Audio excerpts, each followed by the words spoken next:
Starting on the history side, I look and teach and conduct research on the evolution in the 19th century of the newspapers, magazines, and telegraphy. And I'm reminded of the remark that the president of Western Union made when he was offered to buy the Alexander Graham Bell patent for the telephone, and said, "Nonsense, who would need such an electronic toy?"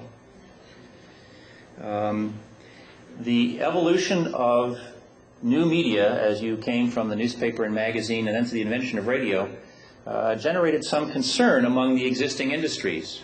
For example, in the evolution of radio in the 1920s, the Associated Press was forbidden by its owners, the newspaper industry, to provide news to the radio stations, for fear that if radio provided news, people would stop buying newspapers. Until some enterprising executives and editors discovered that if you printed the radio schedule for the evening, you would sell more newspapers.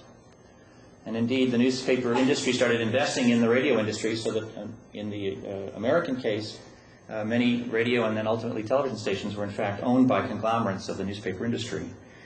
The pattern we've seen from the invention of the telegraph around 1833 through the development of telephones in the 1870s, the public development of radio in the 1920s and television in the 1940s, and then the evolution of the computer and computer networking from the 1950s on to the development of the home personal computer in the early 1980s, was somehow each time when a new technology came along, it could work its way into the table, and without putting anybody else out of business. There were some minor exceptions.